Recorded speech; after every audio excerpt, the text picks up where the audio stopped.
இப்போ இது வந்து கிளிட்டர் ஷீட்டு. இது பார்த்திங்கன்னா ஒயிட் அட்டை தான். இப்போ வந்து இதை வச்சு நம்ம ஒரு கிரீடம் எப்படி பண்ணலாம் அப்படிங்கிறத நம்ம பார்க்க போகிறோம். முதல்ல இந்த ஒயிட் ஷீட்டில் வந்து நம்ம வந்து கிருஷ்ணருடைய கிரீடத்தோட ஷேப் வரைஞ்சிக்கலாம்.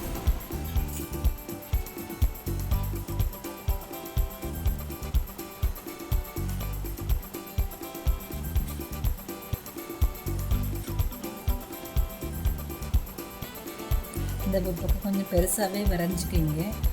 ஏன் அப்படின்னு பார்த்தீங்கன்னா வந்து அந்த சைடு தான் நம்ம ஹோல் போட போகிறோம். ஸோ ஹோல் போடும்போது அதில் வந்து போர்ஷன் சின்னதாக இருந்துச்சுன்னா அதை வந்து கட் பண்ணும்போது ரொம்ப கஷ்டமாயிடும். அதுக்கு பிறகு கிரீடம் கொஞ்சம் நிற்கிறது, இந்த நாட் பண்ணும்போது ரொம்ப கஷ்டமாக இருக்கும், நிற்காது. ஸோ அதனால்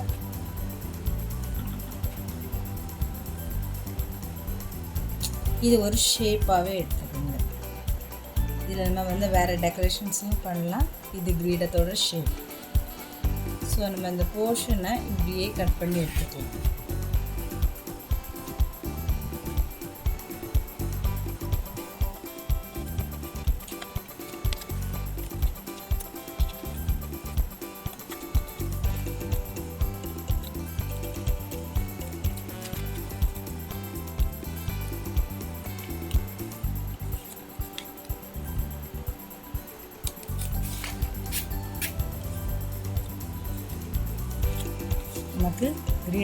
நமக்கு கிரீடத்துக்கான ஒரு அழகான ஷேப் கிடச்சிச்சு பாருங்கள். இதே ஷேப்பை நம்ம அந்த கிளிட்டர் ஷீட் மேலே வச்சு நம்ம ஒரு கிரீடம் தயாரிச்சுக்கலாம். இந்த ஃபோம் ஷீட்டோட பின்பக்கத்தில் நம்ம இந்த மாதிரி வரைஞ்சிக்கலாம்.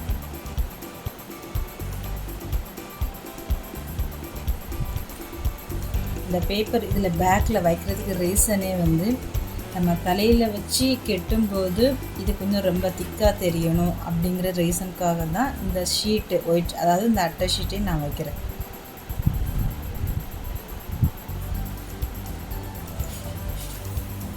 ஓகே, வரைஞ்சிட்டோம். கிரீடத்துக்கான ஷேப் கட் பண்ணியாச்சு பாருங்கள். இந்த ஆஸ் வச்சு தான் நான் இதை கட் பண்ணேன். ஏன்னா கிளிட்டர் ஷீட் வேஸ்ட்டாக போயிடக்கூடாது அப்படிங்கிற ரீசனுக்காக தான் அந்த ஆஸ் வச்சு நான் கட் பண்ணேன். அப்போ தான் அந்த ரெண்டு ஷேப்புமே வந்து நம்ம பேக்கில் ஒட்டும்போது சேமாக இருக்கும். இல்லாட்டா ஏதாவது டிஃப்ரென்ஸ் ஒயிட் இந்த அந்த மாதிரி தெரியும். ஸோ அதுக்காக தான்.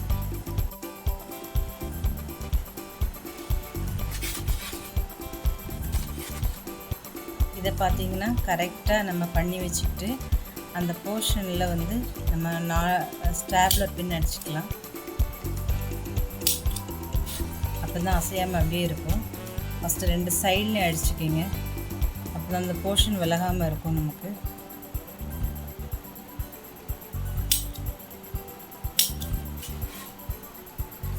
அப்படியே அரேஞ்ச் பண்ணி இதுலேயும் ஒரு பின் அடிச்சுக்கிங்க. ஏற்கனவே லீஃப் எப்படி பண்ணுறது அப்படிங்கிறத நம்ம ஒரு வீடியோ போட்டிருக்கிறோம். அந்த வீடியோ நீங்கள் பார்த்துக்கோங்க. இப்போ வந்து அதிலேருந்து கட் பண்ண வந்து 2 லீஃப் இருக்குது. ஒரு க்ரீனு, இன்னொன்று வந்து கோல்டன் கலர். இது டார்க் கோல்டு, இது லைட் கோல்டு. ஸோ இதில் நம்ம ஸ்டாப்லர் பண்ணிக்கலாம்.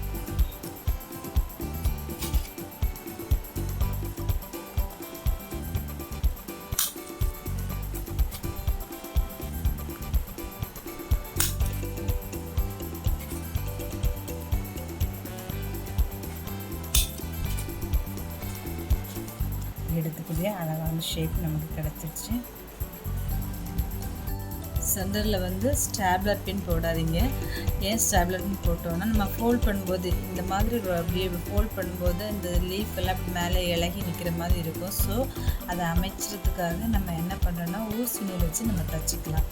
அந்த இடத்துல கோல்டன் பீட்ஸ், ஒயிட் பீட்ஸ் அந்த மாதிரி ஏதாவது தைச்சிங்கன்னா பார்க்குறதுக்கு இன்னும் ரொம்ப அழகாக இருக்கும். இந்த ரோ ஃபுல்லாகவே கோர்த்துக்கிட்டு லாஸ்ட்டு ஒரு பீட் மட்டும் தனியாக 2 தடவை நாட் போடுங்க. அப்போ தான் நமக்கு ஈஸியாக வந்து பண்ண முடியும். அப்போ தான் இது வந்து ஸ்டிஃபாக நிற்கும், இல்லைன்னா அது லூஸ் ஆகிடும். ஸோ அதனால் நீங்கள் பார்த்து பண்ணுங்கள். இப்போது நம்ம கிரீடத்தை வந்து அழகாக டெக்கரேட் பண்ணியாச்சு.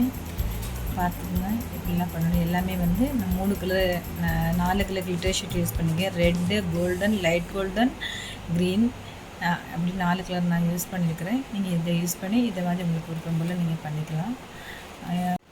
இந்த மாதிரி ரிப்பன் எடுத்துக்கோங்க. இந்த ரிப்பன் இதில் வச்சு ஊசி நூல் வச்சு நீங்கள் தைச்சிடுங்க. நல்லா ஸ்ட்ராங்காக தைச்சிக்கிங்க. அப்போ தான் நிற்கும். ஏன்னா நம்ம நாட் போட போகிறோம். நாட் போடுறதுக்காக இதை யூஸ் பண்ண போகிறோம். ஸோ கொஞ்சம் ஸ்ட்ராங்காக நிற்கணும். ஏன் அடிப்பகுதியில் வைக்கலைன்னா இதோட வெயிட்டு கொஞ்சம் ஜாஸ்தியாக இருக்கும். அப்போ வந்து நம்மளுக்கு விழுந்துடக்கூடாது அப்படிங்கிறதுக்காக நம்ம என்ன பண்ணுறோன்னா மேலே வச்சு தைச்சிக்கிறோம். அப்போ தான் வந்து அதோட ஸ்டாண்டிங் வந்து கரெக்டாக நம்மளுக்கு இருக்கும். அல்லது கரெக்டாக நம்ம வந்து ஃப்ரீடமாக வச்சு நம்ம பிள்ளைங்களுக்கு கட்ட முடியும்.